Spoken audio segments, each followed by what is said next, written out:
हर हर महादेव, जय शिव शंभू। आज हम सुनेंगे श्रावण मास महात्म्य 9वां अध्याय। ईश्वर बोले, हे सनत कुमार, इसके बाद अब मैं शुक्रवार व्रत का आख्यान कहूँगा, जिसे सुनकर मनुष्य संपूर्ण आपदा से मुक्त हो जाता है। लोग इससे संबंधित एक प्राचीन इतिहास का वर्णन भी कहते हैं। पांड्य वंश में उत्पन्न एक सुशील नामक राजा था। अत्यधिक प्रयत्न करने पर भी उसे पुत्र की प्राप्ति नहीं हो सकी। उसके सर्वगुण संपन्न सुकेशी नाम की पत्नी थी। उसे संतान न हुई तब बड़ी चिंता में पड़ गई। उसने प्रत्येक महीने में वस्त्र के टुकड़ों को अपने उदर पर बांधकर उदर को बड़ा बना लिया। अपनी प्रसूति का अनुकरण करने वाली किसी अन्य गर्भिणी स्त्री को ढूंढने लगी। भावी देवयोग से उसके पुरोहित की पत्नी गर्भिणी थी। छल कपट से कार्य लेने वाली उस राजा की पत्नी ने किसी प्रसव कराने वाली महिला को इसी कार्य में लगा दिया और उसे एकांत में बहुत सारा धन देकर वो रानी चली गई। उसके बाद रानी को गर्भिणी जानकर राजा ने उसका पुंसवन संस्कार भी करवाया। 8वां महीना होने पर सीमांतोन्नयन संस्कार के समय राजा अत्यंत हर्षित हुए। इसके बाद पुरोहित पत्नी का भी प्रसव काल सुनकर वो रानी भी उसी के समान सभी प्रसव संबंधी चेष्टाएं करने लगी। पुरोहित की पत्नी चूंकि पहली बार गर्भिणी थी, प्रसूति कार्य के प्रति वो अनभिज्ञ थी, केवल प्रसव कराने वाली दाई के ही कहने की स्थिति में थी। उस दाई ने पुरोहित पत्नी के साथ छल करते हुए उसके नेत्रों पर पट्टी बांध दी। प्रसव के समय उसके पैदा हुए पुत्र को किसी के हाथ रानी को पहुंचा दिया। इसी बात को कोई भी नहीं जानता था।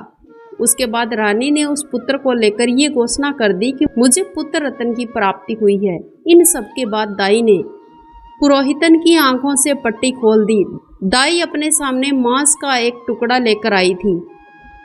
उसने वो उसे दिखा दिया। फिर उसके सामने आश्चर्य तथा दुख प्रकट कर कहने लगी, ये कैसा अनिष्ट हो गया।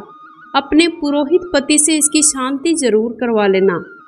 संतान नहीं हुई कोई बात नहीं, पर तुम जीवित हो ये बहुत अच्छी बात है। इस पर पुरोहित पत्नी को अपने प्रसव के स्पर्श चिंतन पर बहुत संदेह हुआ। ईश्वर बोले, राजा ने पुत्र के जन्म का समाचार सुनकर जातकर्म संस्कार कराया। ब्राह्मणों को हाथी, घोड़े और रथ आदि दान में दिए। राजा ने कारागार में पड़े सभी कैदियों को प्रसन्नतापूर्वक मुक्त करा दिया। उसके बाद राजा ने सूतक के अंत में नामकरण और अन्य सभी संस्कार पूर्ण कराए। पुत्र का नाम रखा प्रियव्रत। हे सनत कुमार, श्रावण मास के आने पर पुरोहित की पत्नी ने शुक्रवार के दिन भक्तिपूर्वक देव जीवंतिका का पूजन किया। दीवार पर अनेक बालकों सहित देवी जीवंतिका की मूर्ति लिखकर पुष्प और माला से उनकी पूजा करके गोधूम की पीठ पर बनाए गए 5 दीपक उनके सम्मुख जलाए। स्वयं भी गोधूम का चूर्ण भक्षण किया। उनकी मूर्ति पर चावल चढ़ाकर कहा, हे जीवंती, जहाँ भी मेरा पुत्र विद्यमान हो आप उसकी रक्षा करना। ये प्रार्थना करके उसने कथा सुनकर यथाविधि नामकरण संस्कार किया। जीवंतिका की कृपा से वो बालक दीर्घायु हो गया। वे देवी उसकी माता की श्रद्धा भक्ति के कारण दिन रात उस बालक की रक्षा भी करने लगी। इस प्रकार कुछ समय बीत जाने पर राजा की मृत्यु हो गई। पितृभक्त उनके पुत्र ने उनकी पारलौकिक क्रिया संपन्न की। इसके बाद मंत्रियों और पुरोहितों ने प्रियव्रत को राज्य पर अभिषिक्त कर दिया। कुछ वर्षों तक प्रजा का पालन करने के पश्चात राज्य भोगकर वो पितरों के ऋण से मुक्ति के लिए गया जाने की तैयारी करने लगा। राज्य का भार वृद्ध मंत्रियों पर सौंपकर स्वयं के राजा होने का भाव त्याग कर उसने कार्पटिक का भेष धारण कर लिया और गया के लिए प्रस्थान किया। मार्ग में किसी नगर में गृहस्थ के घर उन्होंने निवास किया। उस समय उस गृहस्थ की पत्नी का प्रसव हुआ था। इसके पहले षष्ठी देवी ने उसके 5 पुत्रों को उत्पन्न होने के 5वें दिन मार दिया था। ये राजा भी उस समय 5वें दिन ही वहां गया हुआ था। रात में राजा के सो जाने पर उस बच्चे को ले जाने के लिए षष्ठी देवी आई। जीवंतिका देवी ने उस षष्ठी देवी को यह कहकर रोका कि राजा को लांग कर मत जाओ। जीवंतिका के रोकने पर षष्ठी देवी जैसे ही आई थी वैसे ही चली गई। इस प्रकार उस गृह स्वामी ने उस बालक को 5वें दिन जीवित रूप में प्राप्त किया। ये लोग इतने प्रभाव वाले हैं, ये देखकर उस गृहस्थ ने राजा से प्रार्थना की, हे राजन, आपका निवास आज के दिन मेरे घर में ही हो। हे प्रभु, आपकी कृपा से मेरा छठा पुत्र जीवित रह गया। उसके इस प्रकार प्रार्थना करने पर करुणानिधि उस राजा ने कहा कि मुझे तो गया जाना है। जब राजा गया के लिए प्रस्थान कर गए, वहां पिंडदान करते समय विष्णु पद वेदी पर कुछ अद्भुत घटना हुई। उस पिंड को ग्रहण करने के लिए 2 हाथ निकल कर आए।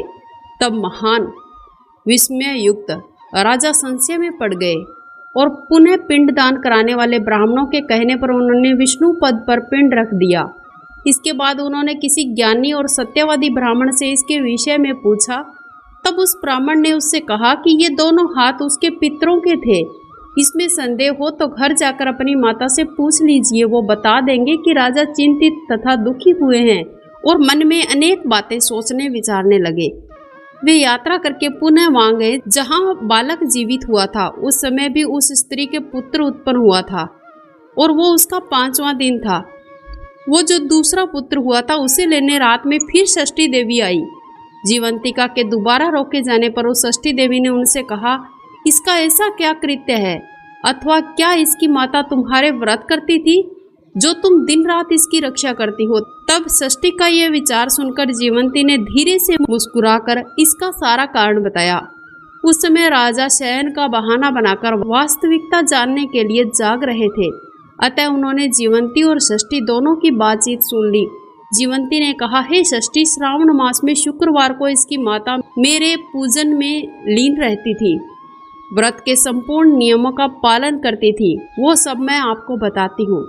वो मेरे लिए हरे रंग का वस्त्र, कंचुकी नहीं पहनती और हाथ में उस रंग की चूड़ियाँ भी नहीं धारण करती। वो चावल के धोने के जल को भी नहीं लांघती, हरे पत्तों के मंडप के नीचे नहीं जाती। हरे वर्ण का होने के कारण करेले का शाक भी वो नहीं खाती थी। यह सब वह मेरी प्रसन्नता के लिए करती है, अतः मैं उसके पुत्र को भला कैसे मरने दे सकती हूँ। ये सब सुनकर राजा प्रियव्रत अपने नगर चले गए। उनके देश के सभी नागरिक स्वागत के लिए आए। तब राजा ने अपनी माता से पूछा, हे माते, क्या तुम जीवंतिका देवी का व्रत करती हो? इस पर उसने कहा कि मैं तो इस व्रत को जानती भी नहीं हूँ। उसके बाद राजा ने गया यात्रा का समुचित फल प्राप्त करने के लिए ब्राह्मणों और सुवासिनी स्त्रियों को भोजन कराने की इच्छा से निमंत्रित किया और व्रत की परीक्षा लेने के लिए सुवासिनियों को वस्त्र, कंचुकी और कंकण भेजकर कहलवाया कि आप सभी को भोजन के लिए राजभवन आना है। तब पुरोहित की पत्नी ने दूत से कहा कि मैं हरे रंग की कोई भी वस्तु कभी ग्रहण नहीं करती हूँ। राजा के पास आकर दूत ने उसके द्वारा कही गई सारी बातें राजा को बता दी।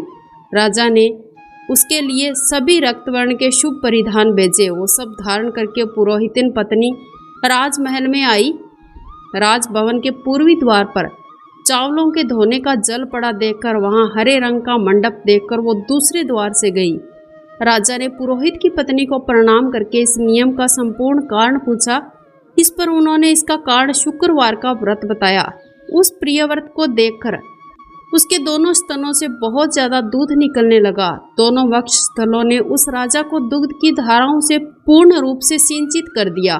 तब गया में विष्णुपदी पर निकले दोनों हाथों जीवंतिका तथा षष्ठी दोनों देवियों का वार्तालाप तथा पुरोहित की पत्नी के स्तनों के दूध निकलने के द्वारा राजा को विश्वास हो गया कि मैं इसी का ही पुत्र हूँ।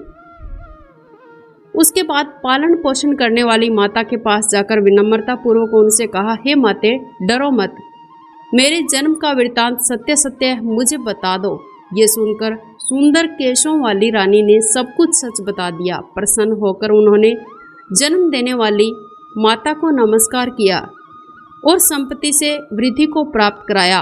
वे दोनों भी परम आनंदित हुए। एक दिन राजा प्रियव्रत ने रात में देवी जीवंती से प्रार्थना की, हे जीवंती, मेरे पिता तो ये हैं, तो फिर गया में वे दोनों हाथ कैसे निकल आए थे? तब देवी ने स्वप्न में आकर संशय का नाश करने वाला वाक्य कहा, हे प्रियव्रत, मैंने तुम्हें विश्वास दिलाने के लिए ही ये माया रची थी, इसमें कोई संदेह नहीं है। हे सनत कुमार, ये सब मैंने आपको बता दिया है। श्रावण मास में शुक्रवार के दिन इस व्रत का अनुष्ठान करके मनुष्य सभी मनोरथों को प्राप्त कर लेता है। इस प्रकार श्री स्कंद पुराण के अंतर्गत ईश्वर सनत कुमार संवाद में श्रावण मास महात्म्य शुक्रवार जीवंती का व्रत कथन नामक 9वां अध्याय पूर्ण हुआ। हर हर महादेव, जय माँ गौरी।